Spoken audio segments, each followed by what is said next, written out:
এবছর পশ্চিমবঙ্গ এবং তামিলনাড়ু সহ 5 রাজ্যে বিধানসভা ভোটের আগে তামিলনাড়ুর কাঞ্জিভারাম শাড়ি পরে বাজেট পেশ করলেন কেন্দ্রীয় অর্থমন্ত্রী।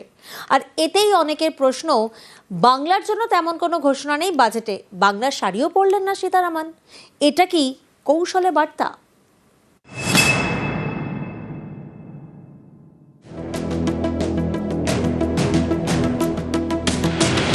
কেন্দ্রীয় অর্থমন্ত্রী হিসেবে রবিবার নবম বাজেট পেশ করেন নির্মলা সীতারামন।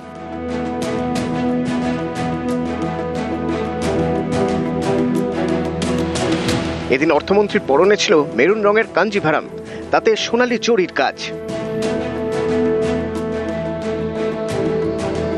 2025 সালে বিহারে ছিল বিধানসভা ভোটের আগে কেন্দ্রীয় অর্থমন্ত্রী বাজেট পেশ করার সময় পরেছিলেন বিহারের মধুবনী শাড়ি। এবছর পশ্চিমবঙ্গ, তামিলনাড়ু সহ 5 রাজ্যে বিধানসভার লড়াই, তার আগে কেন্দ্রের বাজেট। এবার নির্মলা পরলেন তামিলনাড়ুর ঐতিহ্যবাহী কাঞ্জিভারাম শাড়ি। এতেই অনেকের প্রশ্ন, ভোট তো বাংলাতেও, কিন্তু বাংলার তাঁত বা অন্য কোনো শাড়ি তো পরলেন না নির্মলা। এটা কি কৌশলের বার্তা? গত বছর বিহারের জন্য স্পেশাল প্যাকেজ ছিল, মধুবনী মার্কার শাড়ি পরে উনি এসেছিলেন এবং রাজনৈতিক বিশ্লেষকরা একটা কনফারেন্স ড্র করেছিলেন যে বিহারের দিকে তাকিয়ে সম্ভবত ওনার এই ফ্যাশন সচেতনতা উনি অনুধাবন করতে পেরেছেন। এবার বিজেপির ভরাডুবি অবশ্যম্ভাবী, তাই সম্ভবত ওনার সাজ পোশাকের মধ্যেও সেই বার্তা ফুটে উঠেছে যে বাংলা থেকে বিজেপির এবার কপালে শিকে ছিঁড়বে না, এবারও খালি হাতেই ফিরতে হবে বঙ্গ বিজেপিকে। আমি প্রথমত তো এটা মনে করি না যে যে রাজ্যের ভোট আমার সেই রাজ্যের শাড়ি পরতে হবে। এটা মনে হয় যে তার থেকে বেটার তামিলনাড়ুর শাড়ি উনি পরেছেন, কিন্তু প্রকল্প আর সুবিধে আর বরাদ্দ বেশি করে পশ্চিমবঙ্গকে দেওয়া হয়েছে। 2019 সাল থেকে বাজেট পেশ করছেন নির্মলা সীতারামন। এ নিয়ে টানা 9 বার, এক একবার এক এক রকম শাড়িতে। 2019 সালে প্রথম বাজেট পেশ পরেছিলেন অন্ধ্রপ্রদেশের মঙ্গলগিরি শাড়ি। করোনার সময় 2020 সালে গাঢ় সোনালী রঙের শাড়িতে বাজেট পেশ করেন নির্মলা। অনেকের মতে এই রং ছিল নতুন শুরু আর আশার প্রতীক। 2021 সালে পরেছিলেন তেলেঙ্গানার পচমপল্লী শাড়ি।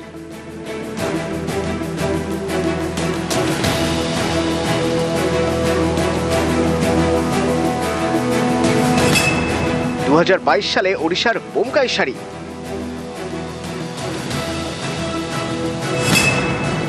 কর্ণাটকের বিখ্যাত কাসুটির কাজ করা শাড়ি পরে বাজেট পেশ করেন অর্থমন্ত্রী।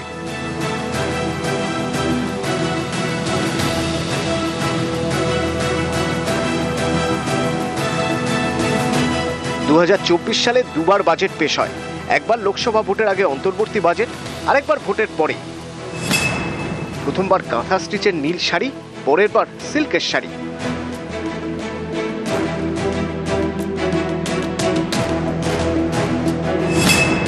2025 সালে বিহার ভোটের আগে পরেছিলেন বিহারের বিখ্যাত মধুবনী শাড়ি।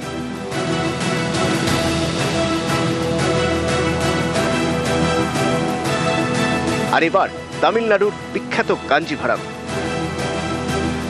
অর্থমন্ত্রী নির্মলা সীতারামজি অত্যন্ত একজন ডিগনিফাইড ভারতীয় মহিলা, এবং তিনি যে শাড়িগুলো পরেন প্রত্যেকটি শাড়ি আমাদের তাঁত শিল্প বা তাঁতিদের যে আমাদের যে ক্রাফট, যে আর্ট, সেটাকে উনি তুলে ধরেন।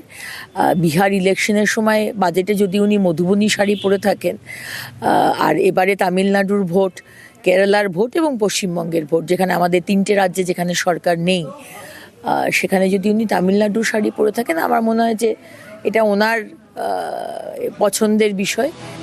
নিউজ 18 বাংলা।